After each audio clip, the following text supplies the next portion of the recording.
Alors, nous voilà rendus aux confins de la diagonalisabilité et de la topologie, ou aux confins aussi de la réduction et de la topologie, quand même, c'est pas loin, parce que diagonalisable, c'est quand même dense quand on est dans C. Alors, je vous conseille quand même une nouvelle histoire hédoniste de groupe et de géométrie, surtout le tome 1, où c'est vraiment un festival de tout ce qu'on peut faire dans ce domaine-là. Toutes les approches topologiques que l'on peut avoir, des classes de conjugaison, et puis et plus, hein, même concernant les formes quadratiques, concernant aussi les systèmes et les variétés de Schubert.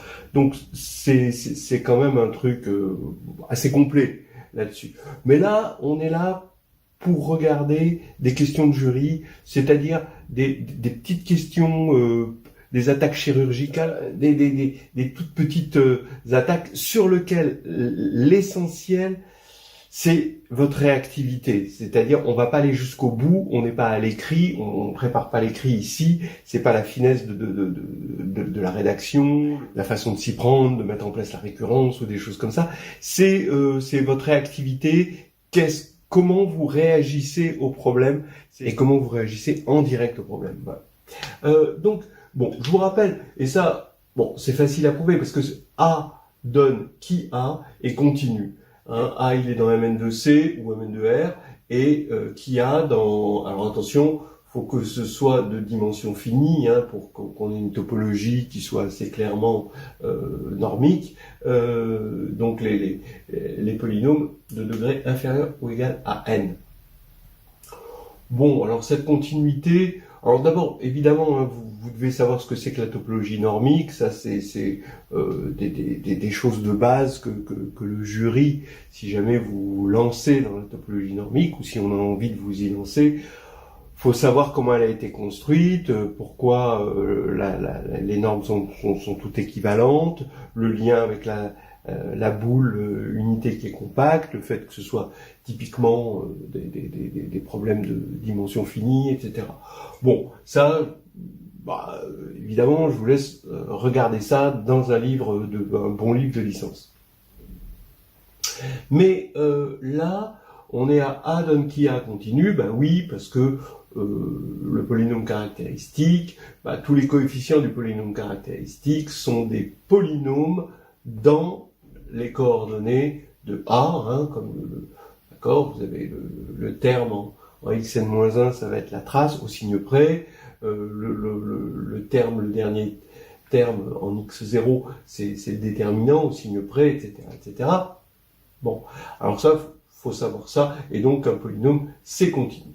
Alors maintenant, on peut... Alors ça s'utilise tout le temps. Et entre autres, dans la fameuse preuve que les matrices diagonalisables sont denses, et même les matrices diagonalisables à valeur propre distincte sont denses dans Mn2C.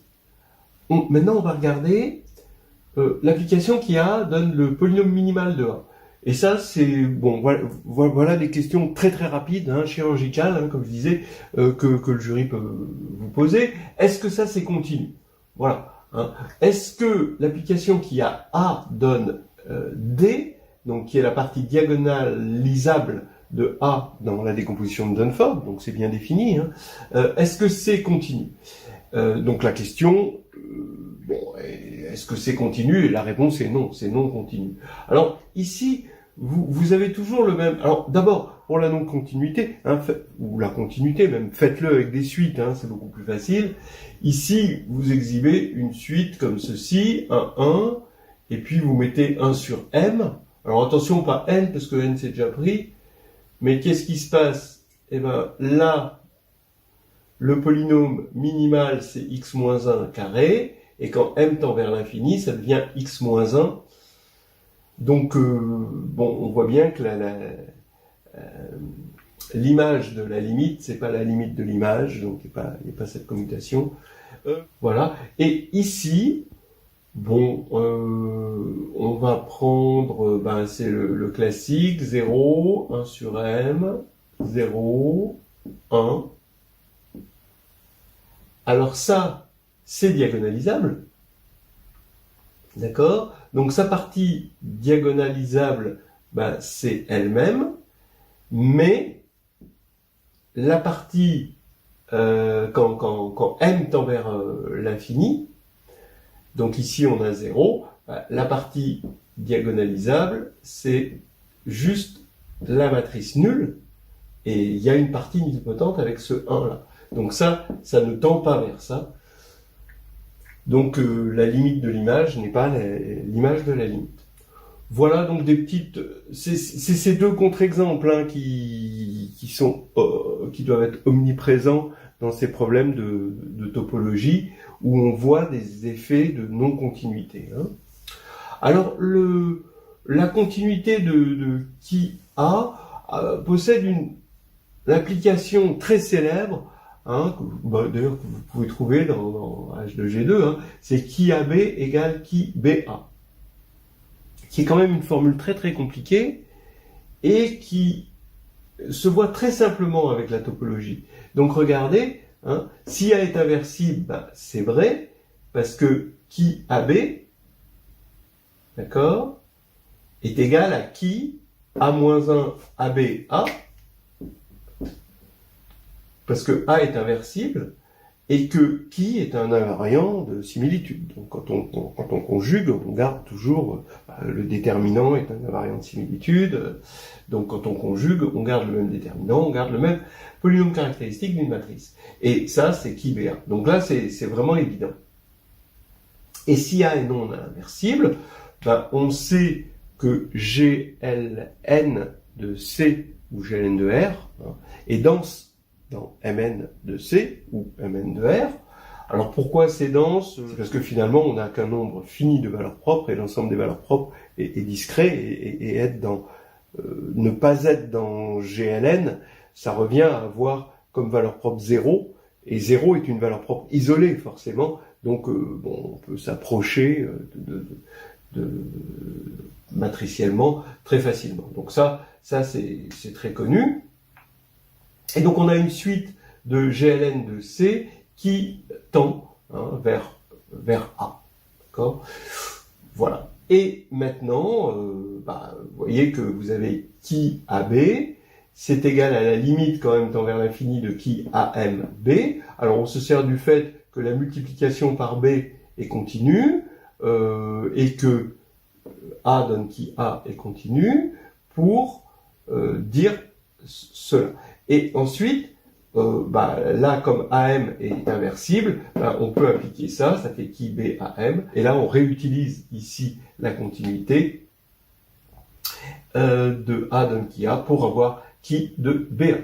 Voilà. Donc, vous voyez une jolie application, hein, très convaincante hein, de la topologie hein, et de la continuité de cette application. Alors, je peux pas m'empêcher de faire une petite remarque parce que c'est vrai que parfois le jury peut dire, parce que bon, je vous rappelle que cette égalité est une égalité formelle, c'est-à-dire qu'elle peut s'écrire avec des indéterminés pour A et des indéterminés pour B. Donc vous avez 2n2 indéterminés et vous avez un polynôme en 2n2 indéterminé à coefficient dans z qui va être nul. Pourquoi il est nul? Parce que en tant que fonction sur C, c'est nul. Donc si c'est nul en tant que fonction sur C, c'est que le polynôme est nul parce que C est infini et donc ça va être vrai pour tout corps parce qu'on va avoir le même polynôme quel que soit le corps. Donc là, c'est vraiment cette idée, on va dire, cette astuce topologique dans la réduction qui est très féconde. Mais on peut aussi, sans utiliser la topologie, montrer ceci. Alors je vais vous donner une petite preuve parce que des fois le jury peut dire est-ce que vous voyez comment on peut faire autrement. Une preuve sur tout corps K de ça. Donc, vous le prouvez dans GLN, donc ça c'est fait, d'accord. Et vous le prouvez aussi pour A égale cette fameuse matrice qu'on retrouve dans le théorème du rang. Hein. Cette matrice, c'est la matrice de forme normale de rang R. qu'on va appeler JR, d'accord, dans, bien sûr, Mn de K. Et, bah oui, ça va être vrai pour JR. Si vous écrivez qui JR, qu'est-ce que c'est que JRB? Bah, c'est juste la matrice B où on a gardé les R premières lignes et on a annulé les autres. Par contre, BJR, bah, c'est pareil avec les colonnes. C'est-à-dire qu'on a gardé les R premières colonnes et on a annulé les autres. Donc quand on va prendre le polynôme caractéristique, tout ce qui va compter, hein, ça va être les deux blocs diagonaux. Et les deux blocs diagonaux pour A égale JR sont les mêmes. Hein. Tous les blocs diagonaux sont les mêmes. Donc le polynôme caractéristique va être, ça va être la même chose parce que les matrices en présence sont des matrices qui sont triangulaires supérieures ici et triangulaires inférieures ici, avec les mêmes blocs diagonaux. Donc voilà. Donc ça marche aussi pour la matrice JR. Et à partir du moment où ça marche pour la matrice JR, eh ben ça marche tout le temps. Regardez comme c'est joli. Qui AB, c'est qui de PJRQ, ça c'est le théorème du rang, qui dit que A est toujours équivalente à la matrice JR pour un certain R qui est égal au rang de A. Bon, on peut avoir Q-1, mais ça revient au même, hein, le tout. Alors cette fois-ci, P et Q sont dans GLN. Donc comme on peut commuter avec GLN et avec JR, eh ben, on va pouvoir commuter avec tout. Donc, on va avoir qui? Donc, ici, vous passez B, ensuite, vous passez JR, ensuite, vous passez Q, et coucou la voilà, vous avez qui de BA. Voilà. Donc, vous avez cette jolie preuve, je la trouve mignonne comme tout, et elle ne nécessite pas hein, la topologie. Voilà. Alors, une question plus difficile, mais qui se pose, parce qu'elle est chirurgicale, mais difficile, hein, voilà, c'est montrer que l'ensemble, sur C, l'ensemble des matrices diagonalisables à valeur propre distincte est un ouvert de Mn de C. Surtout si vous avez montré que les matrices diagonalisables étaient denses, en utilisant les matrices diagonalisables à valeur propre distincte, alors vous pouvez vous attendre à la question, pourquoi est-ce que c'est un ouvert? Alors, on regarde l'application qui a A, une matrice A de Mn de C, donne le résultant de qui A et qui prime A. Voilà. Comme ça, si... Alors ça c'est dans C, hein.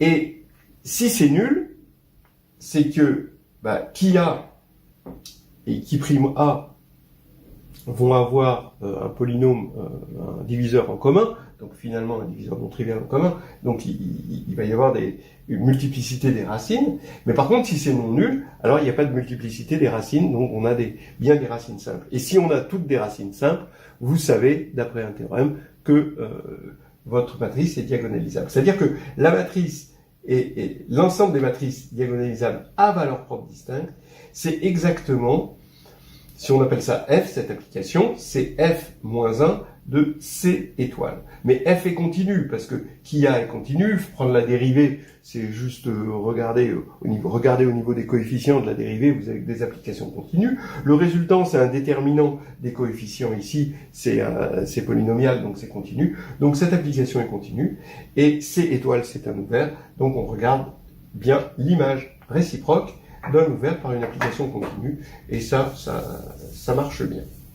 Alors, entre parenthèses, étant donné que cette application est une application polynomiale, et en plus polynomiale non nulle, on peut affirmer la densité sans calcul. Parce que la densité, en fait, de ces matrices-là, bon, évidemment, dans le contexte de la grecque, où on n'a pas beaucoup de géométrie algébrique, se fait plutôt à coup de raisonnement un petit peu comme ça, où on met des petits epsilon pour rendre, on trigonalise, ensuite on met des epsilon pour avoir des valeurs propres distinctes, et là on fait tendre notre matrice où il y avait des valeurs propres possiblement égales, on fait tendre notre suite de matrices diagonalisables vers une matrice quelconque pour avoir la densité. Mais ici, sachez que la densité, c'est juste parce que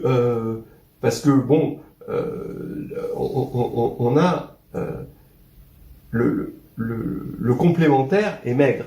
Pourquoi le complémentaire est maigre? Parce que le complémentaire, c'est l'ensemble des zéros d'un polynôme, alors d'un polynôme à n de variables, hein, non nul, hein, et ça, vous pouvez montrer par récurrence sur le nombre de variables que c'est maigre. Hein, voilà. Donc si le polynôme est non nul, hein, évidemment, hein, que c'est maigre.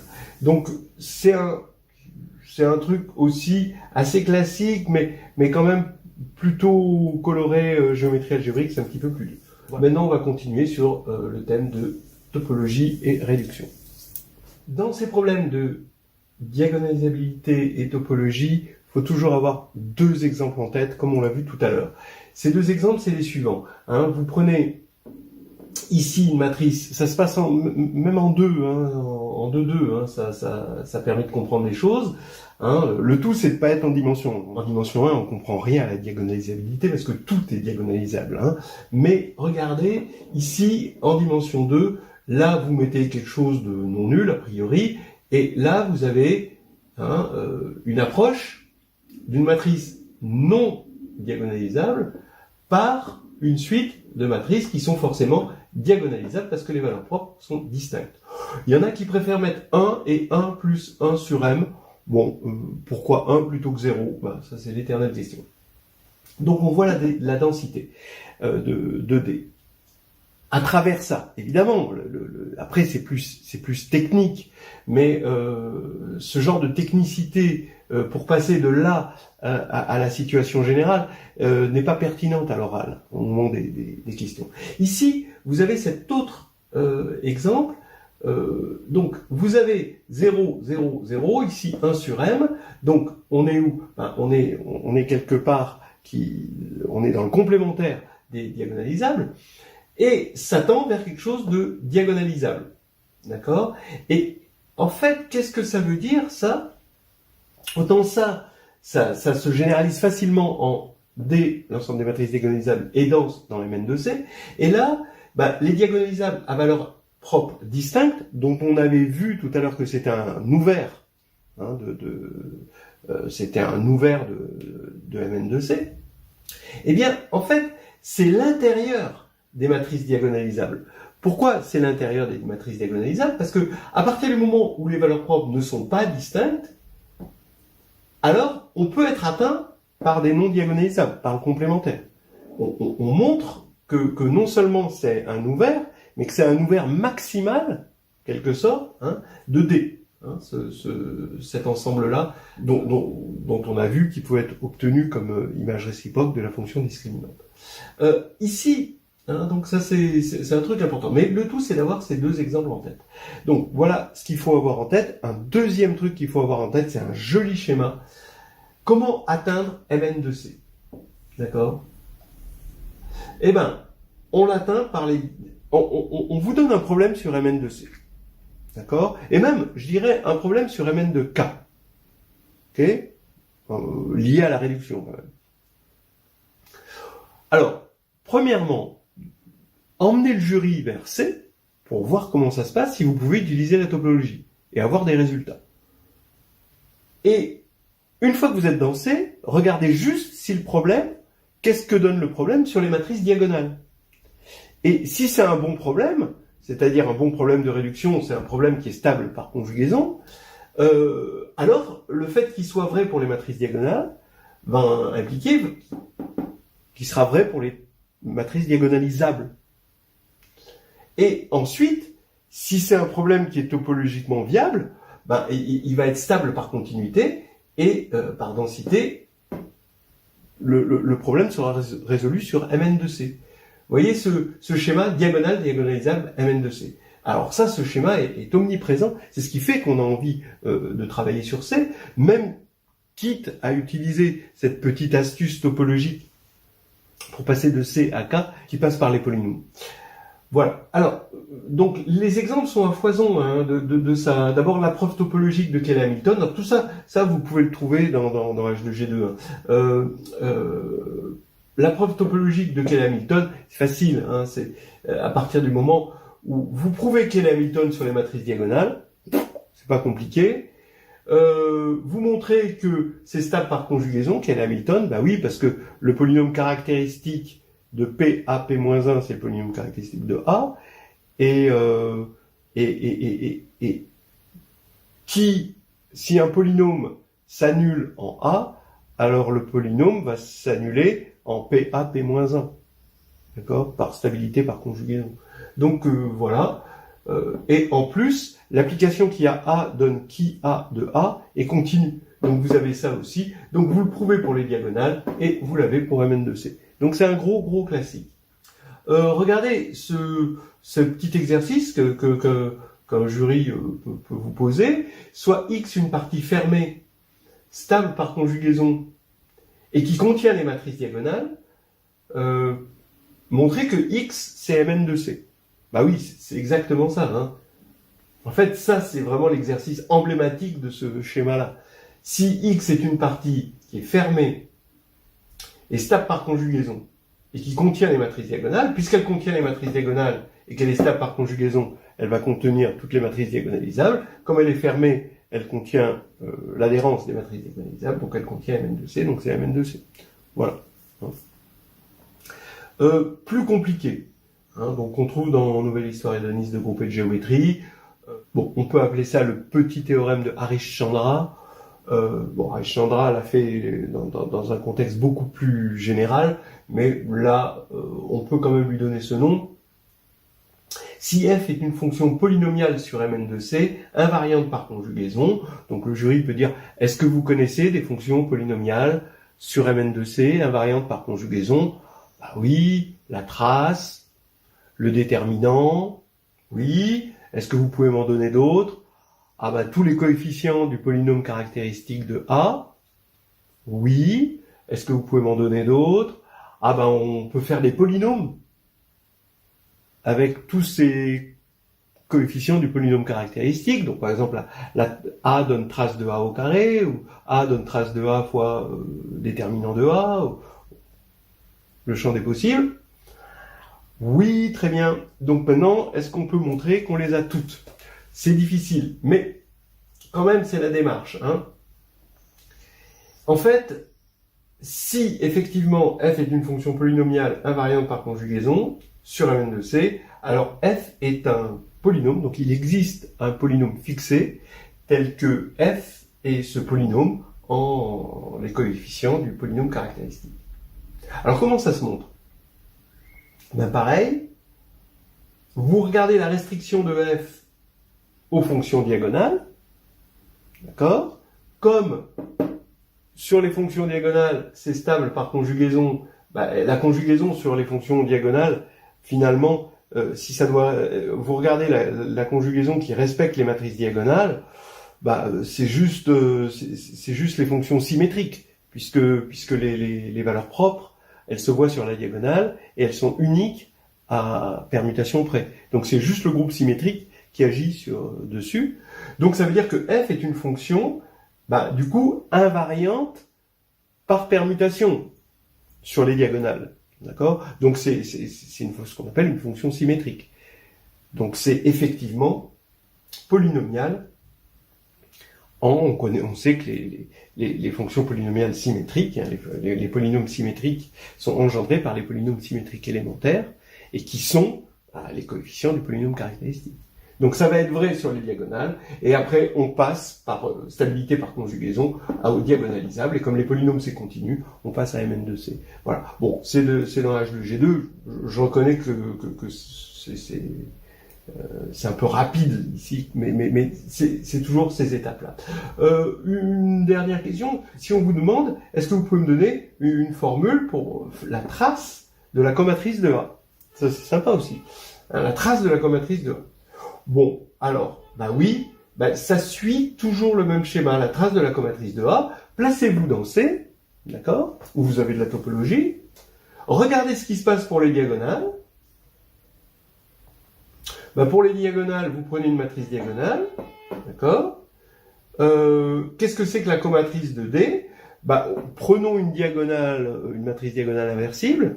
Donc la comatrice de D, bah, la transposée de la comatrice de D, c'est det de D fois D-1. Donc ça va être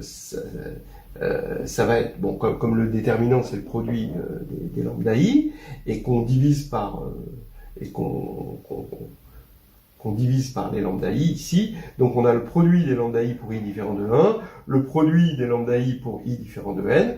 Bon, ça c'est la transposée de la comatrice, mais comme elle est diagonale, c'est aussi la comatrice. Donc voilà. Et maintenant, il faut prendre la trace de ça. Bah, la trace de ça, vous voyez que vous faites la somme de ces produits de lambda I. Et ben cette somme, si vous regardez bien, c'est un polynôme symétrique élémentaire en les lambda I. C'est même le polynôme qu'on appelle petit e indice n-1. D'accord? Voilà. Et donc, c'est moins 1 puissance n-1 fois le coefficient en x de qui a. Voilà. Donc, ça va être vrai pour les matrices diagonales. C'est pas difficile de montrer que la comatrice de la conjuguée, c'est la conjuguée de la comatrice, ne serait-ce que par densité. C'est vraiment très facile, par densité. Vous le faites pour A inversible, ou pour A inversible, la comatrice, c'est moralement la transposée de A-1, avec un coefficient qui est le det de A, donc c'est vraiment très facile. Et donc, donc maintenant, vous avez donc vrai pour les diagonales, la stabilité par conjugaison, parce que la trace, c'est stable par conjugaison, hein, d'accord? Donc vous avez fait commuter, d'accord? Vous aviez la conjuguée ici, vous avez passé la conjuguée là, et la trace, ça élimine. Et puis ensuite, comme vous obtenez une formule qui est polynomiale, vous avez la stabilité par continuité, et votre formule ici va être vraie pour Mn de C. Donc la formule, c'est que la trace de la comatrice de A, c'est moins 1 puissance n-1 fois le coefficient x de qui A. C'est rigolo. Voilà. Donc des petites choses, des prétextes à discussion où on rentre pas dans les détails parce qu'on n'est pas à l'écrit. Alors toujours dans le cadre des questions de jury en algèbre linéaire, on va attaquer des leçons un peu plus impliquées, un peu plus difficiles. Les matrices trigonalisables, donc ça consiste à regarder donc des choses un peu plus compliquées que des matrices diagonalisables. Les critères, on va voir, sont plus exigeants.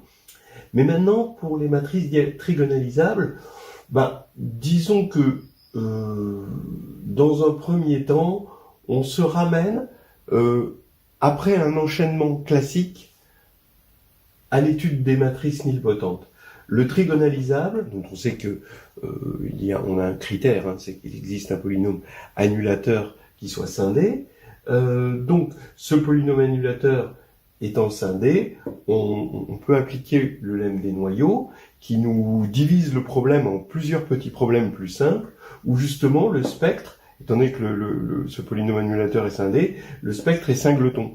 D'accord ? Donc on n'a plus une décomposition où notre endomorphisme se restreint via un sous-espace stable à un endomorphisme dont le spectre est singleton. Et quand le spectre est singleton, eh bien, par une translation, par une homothétie, donc ça c'est inoffensif, de translater par une homothétie, on se ramène à spectre nul, et donc au cas nilpotent. Donc, voilà comment, après un enchaînement, on arrive de trigonalisable à nilpotent. Mais maintenant, quand on est dans le cas nilpotent, l'invariant de similitude est beaucoup plus délicat que dans le cas diagonalisable. Dans le cas diagonalisable, deux matrices diagonalisables sont semblables si et seulement si elles ont même polynôme caractéristique, ou si vous préférez, si et seulement si elles ont même valeur propre avec multiplicité algébrique évidemment, et géométrique c'est pareil. Mais là, l'invariant de similitude fait plus dans la dentelle. Hein, là, c'est pas le gros polynôme caractéristique qui arrive avec le déterminant. Là, c'est des partitions qui nous intéressent, des partitions de n, la dimension de l'espace ambiant. Et on a, par exemple, la dimension des noyaux emboîtés de notre endomorphisme, de notre matrice, qui va constituer un invariant de similitude, et de façon duale, la taille des blocs de Jordan. Donc ça, ce sont deux partitions qui sont duales. C'est fait de façon assez complète, et même avec les problèmes de topologie qui sont liés dans Nouvelles histoires hédonistes de groupes et de géométrie, le tome 1, chapitre 3. Voilà. Donc, pour nous mettre en jambe, un petit exercice très typique des questions de jury. Soit A dans Mn de C, bon, à la limite, on pourrait être dans Mn de K, ça marche aussi. Montrer que A est semblable à 2A, si et seulement si A est nilpotente. Alors, déjà, j'aime bien cet exercice. D'abord, il est très vite posé, c'est important, ces exercices à énoncer très simples. Hein, c'est horrible, les exercices de jury, les questions de jury avec des énoncés à rallonge, des notations, des machins. Là, le si et seulement si, toujours pareil. Quelle est votre réactivité vis-à-vis de ça? Eh ben, d'abord, d'attaquer l'implication la plus facile en premier. Oui, l'implication la plus facile, évidemment, par élimination, hein, de toute façon, ça va pas être implique semblable, parce qu'on est dans le monde où les invariants de similitude sont difficiles. Donc, impliquer semblable, ça devrait être difficile, puisqu'il faut un invariant, au moins en théorie. Là, on va attaquer l'implication implique nilpotente. Bon, si A est semblable à 2A, vous voyez que toute valeur propre de A ne peut être que nulle. Pourquoi? Parce que si lambda est valeur propre de A et lambda non nulle, alors 2 fois lambda est aussi valeur propre. Pourquoi? Parce que le spectre de 2A, c'est le double du spectre de A. En général, vous avez toujours que le spectre de P de A, c'est l'ensemble des P de lambda, quand P est un polynôme, c'est l'ensemble des P de lambda quand lambda parcourt le spectre de A. Ça se fait très très facilement, d'accord, avec de la trigonalisation. D'ailleurs, vous voyez, ça reste dans le sujet. Donc vous trigonalisez A, ce qui permet de voir les valeurs propres sur la diagonale, et puis voilà. Vous multipliez par 2 ensuite. Donc, lambda étant dans spectre de A, si lambda est non nul, le fait que 2 lambda soit dans le spectre de 2A implique que 2 lambda est dans le spectre de A.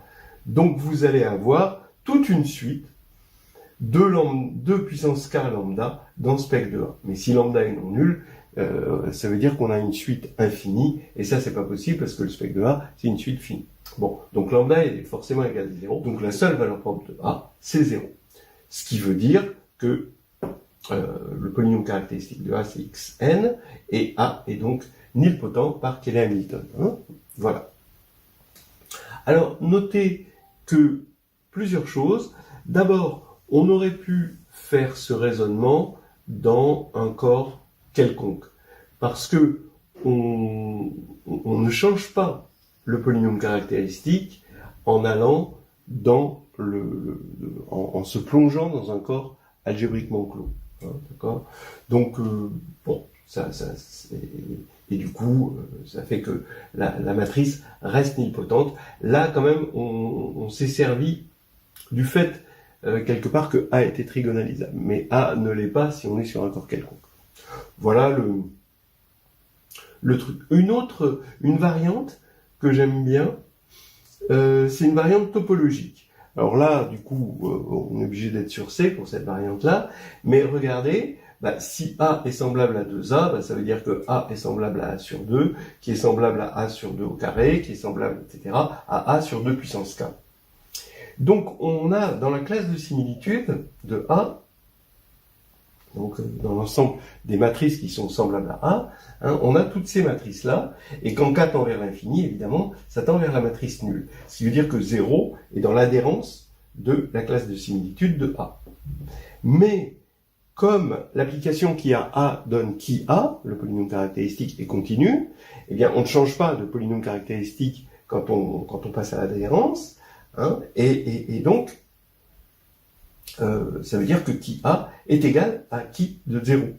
Voilà. Donc, qui 0, c'est xn. Donc là, à nouveau, on montre de façon topologique que qui A, c'est xn. Et encore une fois, par Cayley Hamilton, A est nilpotente. Voilà. Maintenant, donc voilà, ça en fait un exercice assez riche, hein, vous voyez. On peut l'attaquer par le biais topologique. On peut regarder ce qui se passe si c'est sur un corps algébriquement clos avec la trigonalisation. On parle de Cayley Hamilton, vous voyez. Et la réciproque, là, on teste les critères plus borderline, hein, de similitude. Donc, si A est nilpotente, maintenant, il faut montrer que A est semblable à 2A. Là, c'est un peu plus compliqué, donc, mais là, il faut regarder les noyaux emboîtés, la dimension des noyaux emboîtés, mais là, carrément, les noyaux emboîtés sont égaux, parce que ker de AK, c'est égal à ker de 2K AK, puisqu'on a multiplié par un non nul. Donc ici, on a égalité, parce que 2K, de puissance K, c'est un scalaire non nul. Donc, la dimension, hein, des noyaux emboîtés sont égaux pour AK et 2A puissance K, et donc ils sont semblables. Voilà, donc on explore pas mal de choses. Bon, peut-être que si on le fait sur K quelconque, c'est bien de regarder si on est en caractéristique 2 ou pas. Mais si on est en caractéristique 2, A est semblable à 0, bon, ça va, hein. A est nul, donc A est nilpotente. Voilà, donc c'était un premier exercice que j'aime bien parce qu'il permet de balayer pas mal de choses. Il y a une orbite qui est importante. Bon, évidemment, il y a une orbite qui est importante, qui est triviale. C'est l'orbite triviale, hein, l'orbite juste nulle. Parce que c'est la seule orbite fermée des matrices nilpotentes. Et la seule orbite ouverte, alors quand je dis ouverte, c'est ouverte dans l'ensemble des matrices nilpotentes, bien sûr, parce que des orbites ouvertes dans Mn2C, il y en a pas. Hein. Donc, c'est l'orbite de la matrice qu'on appelle JN, c'est le bloc de Jordan, ici, hein, qu'on va écrire comme ceci. Donc, celle-ci, elle est suffisamment simple pour être étudiée dans le cadre de questions de jury, hein, où les choses doivent être assez rapides.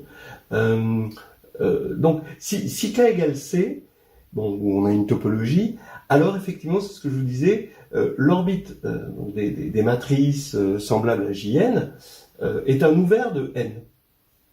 Bon, bien sûr, c'est dans N, puisque JN est dans N, et donc que N est stable par conjugaison. Et c'est un ouvert. Bon. Et puis, une autre question qui peut être posée, c'est, quand on est sur un corps fini, quel est le cardinal de cette orbite? Alors, tous ces problèmes de topologie ou des problèmes de dénombrement deviennent très très compliqués pour les autres orbites. Hein. Mais, bon, on peut quand même dire quelque chose pour cette orbite-là, sans que ce soit ni trop difficile, ni complètement trivial. Alors, allons-y. D'abord, ce qui va caractériser l'orbite de JN au cœur des matrices nilpotentes, c'est que le polynôme minimal, ça va être xn.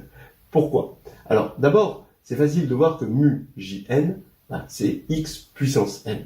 Bon, donc ce polynôme minimal. Maintenant, réciproquement, si n est nilpotente, Et c'est là qu'on va utiliser un théorème borderline, c'est que n est semblable à une matrice diagonale par bloc, avec des blocs de Jordan indécomposables comme ceci.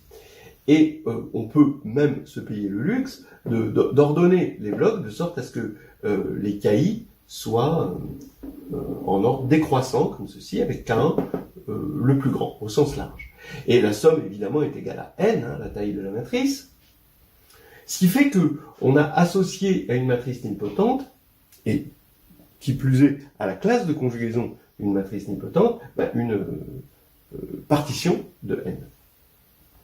Et là, il est évident que mu n, le polynôme minimal de n, c'est x puissance k1, le plus grand ici, puisqu'il va annuler tous les blocs. Voilà. Donc, à partir de ce moment-là, on voit bien que n est semblable à jn, si et seulement si, ce k1, c'est petit n, et donc, si et seulement si, mu n égale x puissance petit n. Voilà.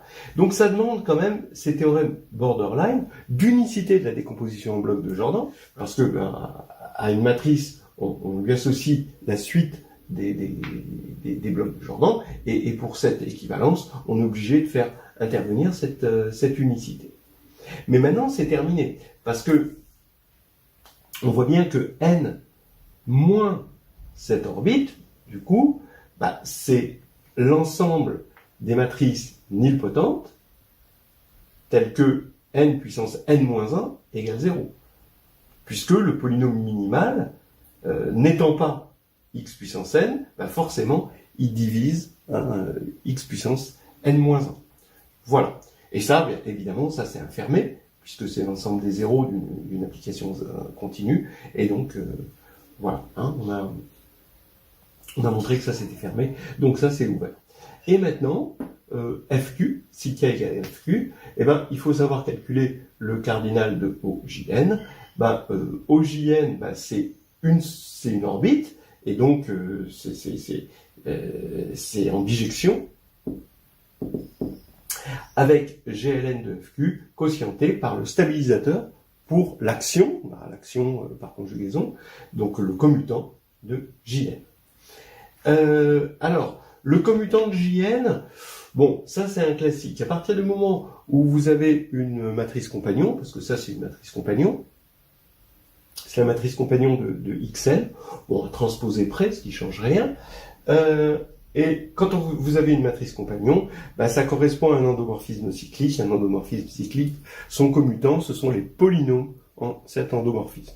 Bon, ça c'est un truc assez classique qui peut se redémontrer. À l'écrit, c'est essentiel, on tombe souvent à l'écrit sur ce genre de choses à démontrer. Eh bien, ici, quels sont les polynômes? Donc le commutant de Jn, ça va être les polynômes ici en Jn.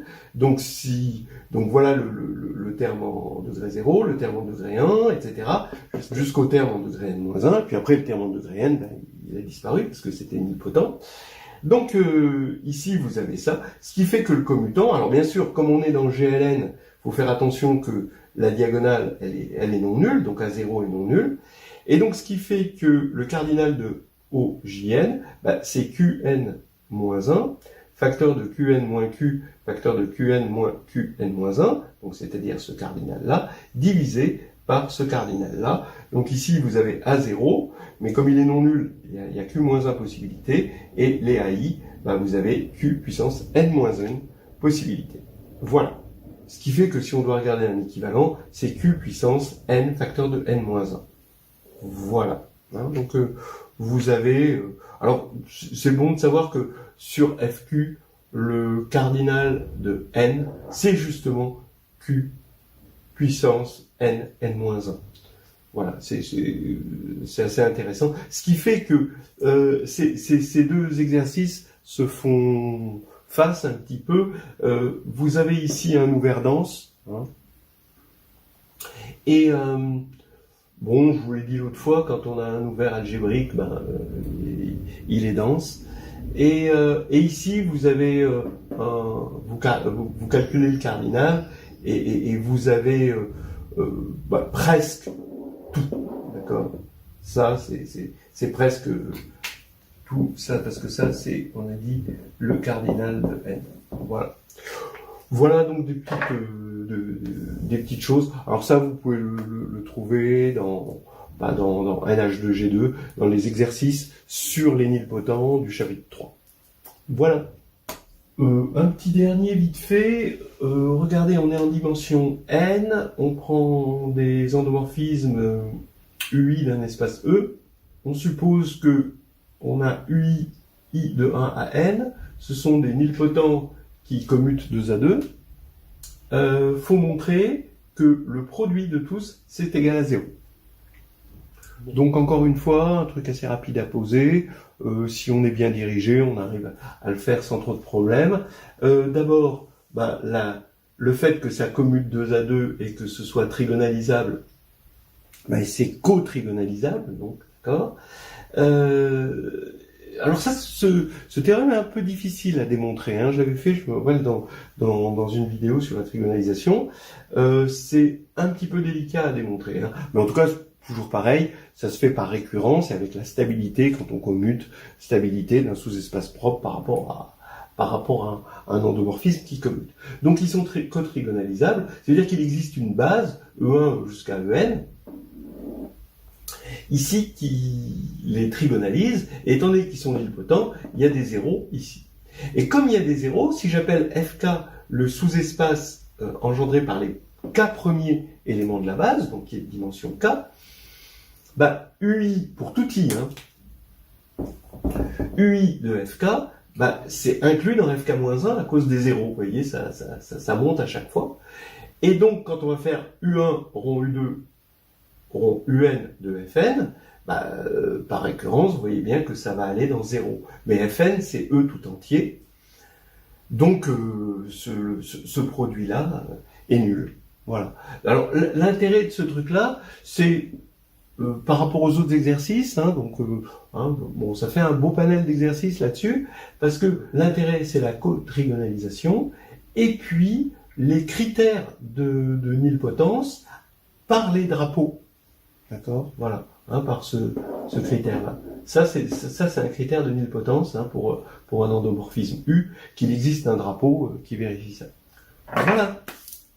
Alors, la dernière leçon d'algèbre linéaire sur laquelle j'aimerais insister, c'est celle sur les sous-espaces stables qui est réputée être la plus difficile, la plus délicate, etc. Donc, oui, d'abord, on arrive très très rapidement avec cette leçon à des précipices, à des endroits où on peut pas aller avec les moyens du programme de l'agrégation, et donc c'est pas la peine. Et dans le cadre de questions de jury, finalement ça ira pas si loin. Donc potentiellement, c'est le vertige, mais inversement, en réalité, il peut pas non plus arriver grand-chose. Donc, bonne nouvelle, mauvaise nouvelle, en quelque sorte. Donc, quelle est la problématique? Principalement, c'est de trouver tous les sous-espaces stables par U, quand E est un espace de dimension finie, et U, un endomorphisme de E. La première idée, de toute façon, il y a trois choses qu'il faut savoir.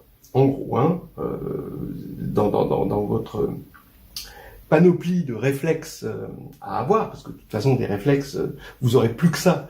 Une fois que vous aurez passé la préparation, la nuit que vous aurez mal vécu la veille, le développement, les questions sur le développement, et là on arrive aux questions de jury, il vous restera plus que des réflexes. Alors, quels sont les réflexes à avoir? Premier réflexe, lemme des noyaux. Deuxième réflexe, qu'est-ce qui se passe dans le cas nilpotent? Les cas extrêmes. Voilà. Alors, allons-y. Le lemme des noyaux. Alors, le lemme des noyaux a quelque chose d'extraordinaire. C'est une décomposition en sous-espace stable, mais pas n'importe quelle décomposition en sous-espace stable. Donc, vous avez un polynôme annulateur P. P, vous le décomposez en produits de PINI où les pays sont irréductibles, par exemple. Bon, premier entre eux, ça peut se faire aussi. 2 à 2 premiers entre eux dans ce cas-là. Ici, vous avez votre décomposition en ce qu'on appelle sous-espaces caractéristiques. Les sous-espaces caractéristiques, c'est les noyaux des PINI de U. Attention dans l'émotion de ne pas écrire juste ker de PINI. Et maintenant, supposons, donc on fait de l'analyse synthèse, supposons que F soit un sous-espace stable par U dans E, U de F est inclus dans F, eh bien, il se trouve que F est égal à la somme directe des KI inter F. Alors ça, c'est quelque chose d'assez extraordinaire, et il faut s'en rendre compte que c'est extraordinaire, qu'on a une chance pas croyable, parce que quand on va, en général, prendre une somme, directe ou pas, une somme, et l'intersecter par un sous-espace, eh bien, ça ne nous donne pas, en général, la somme des intersections. C'est-à-dire qu'en gros, l'intersection n'est pas distributive sur la somme, d'accord, dans le monde des sous-espaces vectoriels. Ça ne marche en général presque jamais. Vous prenez comme contre-exemple 3 droites, 2 droites dans le plan, et puis vous regardez une 3e droite, et vous voyez que voilà, la 3e droite ne va pas vérifier cette propriété de distributivité sur la somme des 2 autres. Mais il se trouve que pour cette décomposition-là, et si F est un sous-espace stable, alors on va avoir cette distributivité comme un petit miracle. Alors pourquoi c'est vrai? Ben oui, parce que P, comme il annule U, comme F est stable par U, ben on a un endomorphisme induit qu'on appelle U indice F, d'accord? Et P, évidemment, annule U indice F. Donc, on peut appliquer l'M des noyaux ici, qu'on avait appliqué sur E, on peut l'appliquer sur F muni de U indice F, et on a donc une somme directe de I égale 1 à K, ben, toujours des mêmes polynômes, ici, mais quand on regarde ker de PI NI de UF, eh ben, c'est simplement KI inter F. Donc on a bien ce qu'on veut. Alors, en quoi ça nous aide tout ça?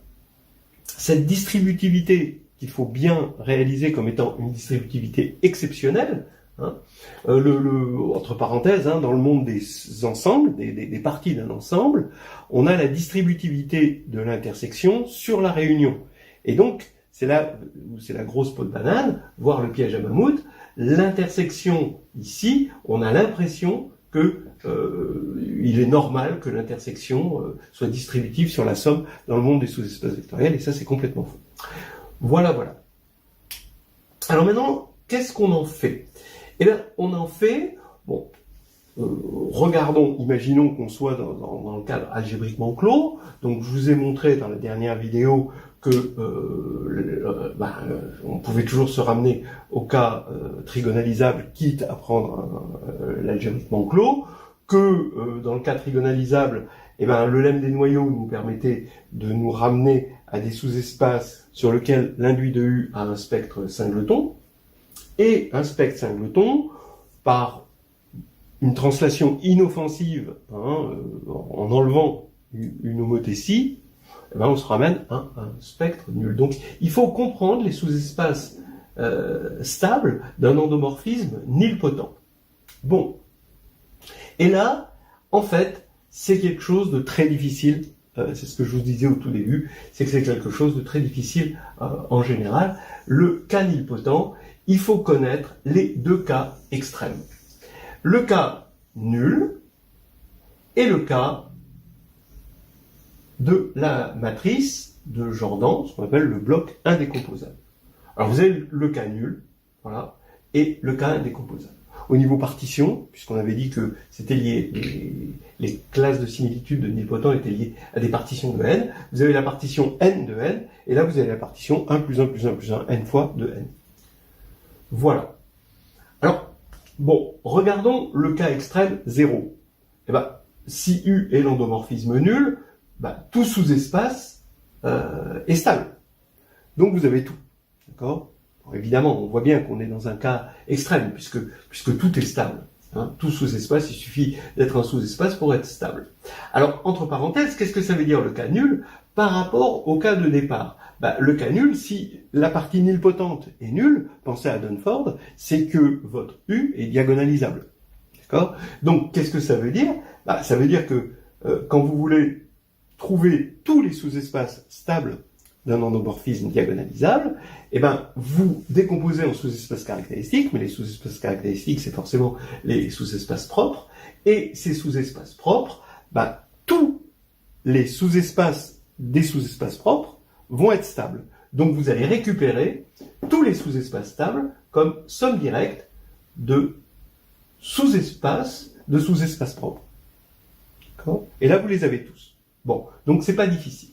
Maintenant, que se passe-t-il si on a J indice N, d'accord? Donc dans l'extrême, là, évidemment, c'est l'autre extrême. Là, ils étaient tous. Il y en avait, bon, si on est sur un corps infini, il y en a une infinité, évidemment, mais c'est la plus grande infinité qu'on puisse imaginer. Et là, il va y en avoir un nombre fini. Même, on peut préciser. Soit U, un endomorphisme nilpotent cyclique, d'accord, c'est ça, d'accord, hein, vous avez, c'est cyclique engendré par le dernier vecteur de la base. Voilà. On va prendre E1 jusqu'à En, une base dans laquelle U s'écrit Jn, puisque c'est cyclique. D'accord. Donc, je vous rappelle que ça, c'est une matrice de compagnons. Hein. Alors, on va poser grand F indice K, le sous-espace engendré par E1 jusqu'à EK. D'accord. Donc, E1 jusqu'à EK. Voilà. Et on voit que, ici, FK est stable. Voilà. Cette partie-là, non, n'est pas stable, mais ici, c'est stable. Voilà. Et inversement, on a la réciproque. Grand F est stable si et seulement si F est un FK. Alors pour K allant de 0 à N, ou pour K égale 0, c'est le sous-espace nul. Voilà, donc il y a exactement N plus 1 sous-espace stable. Alors, comment on le montre? Bon, alors on a dit que si F était égal à FK, alors c'était stable. Maintenant, réciproquement, si F est stable, alors je peux parler de l'induit UF, je peux parler de mu indice UF, le polynôme minimal, qui divise le polynôme minimal de Jn qui est xn, donc c'est un xk, avec k compris entre 1, a priori, et n. Bon, soit E. Donc on sait que il existe un vecteur de grand F, d'accord, donc ça c'est un vecteur de grand F, qui va réaliser, d'accord, dont le polynôme minimal local va être égal au polynôme minimal. Ça c'est un théorème qui est, dans cette leçon, il est incontournable, hein, ce théorème. Hein, n'essayez même pas de le contourner. Ou alors vous prenez l'autre leçon, vous avez de toute façon le choix entre deux leçons. Hein, voilà. Eh bien, vous avez E, maintenant, vous allez l'écrire comme A1E1 plus AK-EK, et il ne peut pas y avoir de terme non nul en EK plus 1, parce que sinon son polynôme minimal, vous voyez bien qu'il serait plus grand.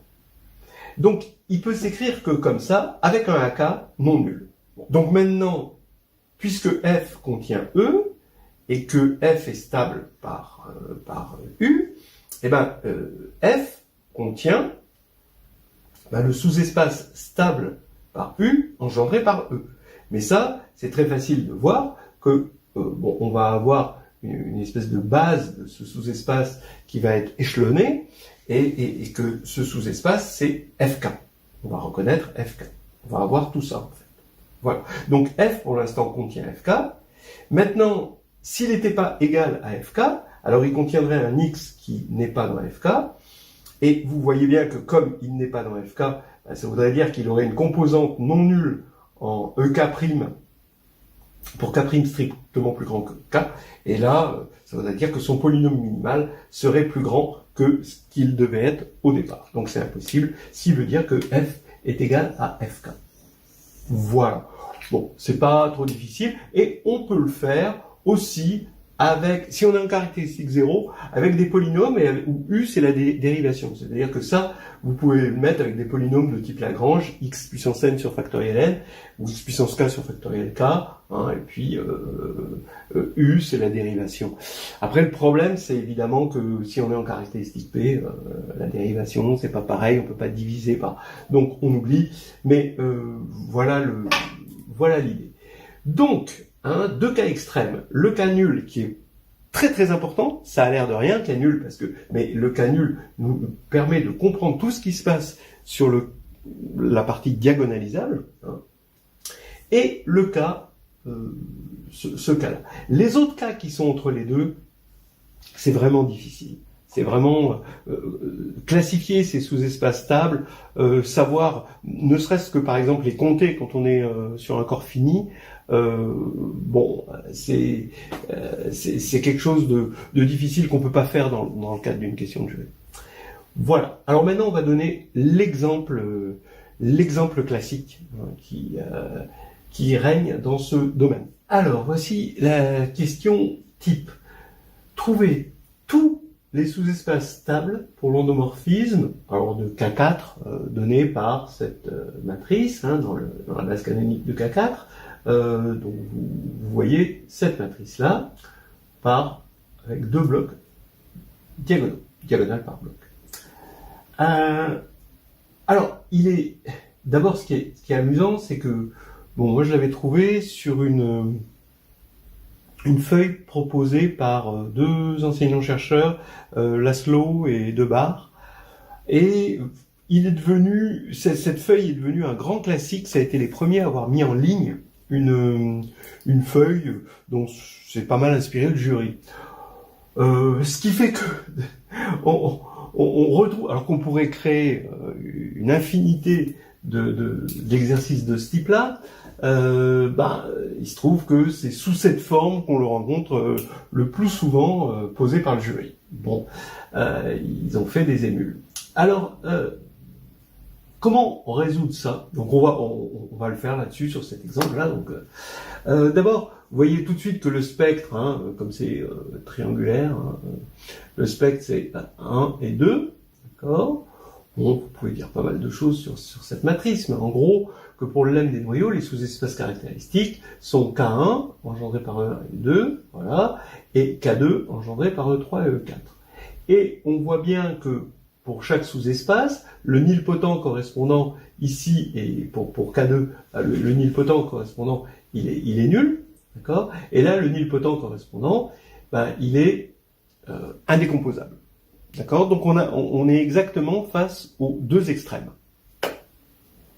Donc, justement, c'est pour ça que c'est un exercice intéressant, mais c'est aussi pour ça que c'est un exercice qu'on pourrait faire autrement, on pourrait en donner avec d'autres valeurs que 1 et 0, avec d'autres, ou même une matrice plus grande, mais bon, celui-ci est assez optimal. Alors, maintenant, on va s'intéresser au cas où f est stable, hein, on va partir de f est stable, qui est en fait le truc le plus difficile, après le reste ce sera juste une réciproque, donc c'est de l'analyse synthèse. F est stable, ce qui veut dire, comme on a dit tout à l'heure, que f va se distribuer sur les sous-espaces caractéristiques, ce qui est quand même un phénomène à saluer, hein, et qu'il faut respecter, mais bien prendre à sa juste valeur. F est donc égal à f inter K1, plus somme directe avec f inter K2. Voilà. Et f inter K1, c'est l'intersection de deux sous-espaces stables par ceci, donc c'est stable, et là c'est stable.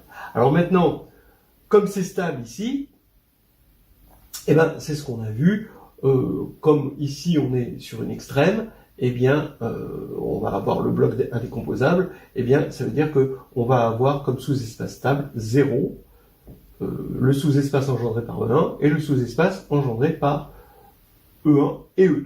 Donc le drapeau complet de K1.